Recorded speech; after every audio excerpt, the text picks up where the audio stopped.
जाना है। हम ये मानते हैं कि अभी 4-4.5 महीने हो गए सरकार बने हुए।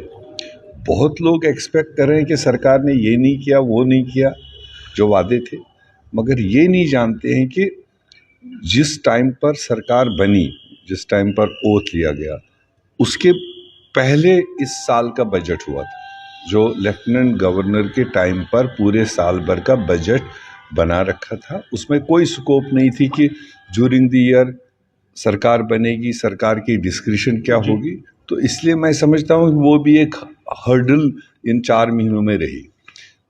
अब चूंकि ये बजट सेशन जो लगेगा ये 2025 और 26 के लिए बजट पेश करेगा, तो उसमें डेफिनेटली जो पॉपुलर सरकार के जो उनके सामने लोगों के इश्यूज आए होंगे या जो उन्हें इलेक्शन मैनिफेस्टोज दिए होंगे, कहीं ना कहीं वो इश्यूज और वो मैनिफेस्टो के आइटम आने वाले बजट में रिफ्लेक्ट होंगे, जो आने वाले साल में ये सरकार उसको पूरा करने की कोशिश करेगी। स्टेटहुड की बात आप कर रहे हैं, क्या स्टेटहुड का कोई रेजोल्यूशन असेंबली में पास किया जाएगा? असेंबली से तो पास हो ही चुका है, पिछले सेशन में हुआ।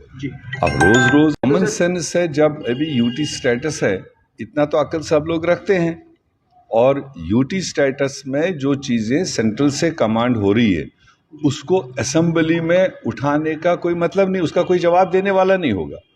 जो लेफ्टिनेंट गवर्नर होल्ड करते हैं on behalf of central government, तो लेफ्टिनेंट गवर्नर हाउस का पार्ट तो रहेंगे नहीं।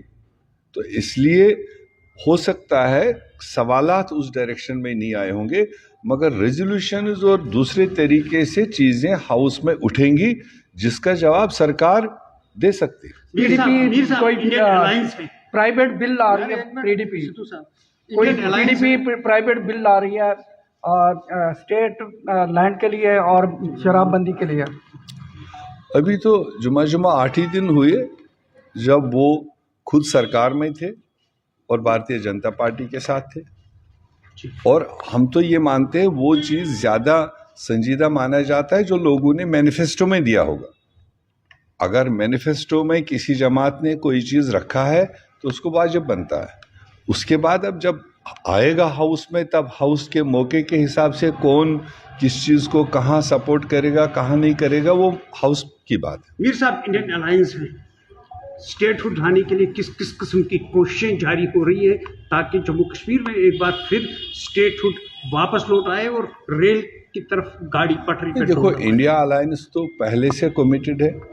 हमने तो लगातार कहा इंडिया अलायंस का सबसे बड़ा इंग्रेडिएंट जो है इंडियन नेशनल कांग्रेस है। तो कांग्रेस अपनी वर्किंग कमेटीज़ में, और उसके बाद जब जम्मू कश्मीर आए चुनाव के दरमियान, हमारे मल्लिकार्जुन खड़गे जी, राहुल गांधी जी ये लगातार कह चुके हैं कि हम जम्मू कश्मीर के लोगों की जो ख्वाहिश है उनको अपना स्टेट वापस मिलना चाहिए, उसकी नुमाइंदगी हम हर सतह पर करेंगे।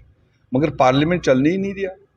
पार्लियामेंट में कौन सा चीज़ आपने देखा? 2 बार सेशन चला, कोई कार्रवाई हुई? वो तो दूसरे तीसरे इश्यूज में ही मतलब निकल गया। तो कार्रवाई चलती तो इंडिया अलायंस के लोग आपस में मिल बैठ के भी जम्मू कश्मीर के इशू को, जो पेंडिंग इशू, उसको लेकर बात कर सकते हैं।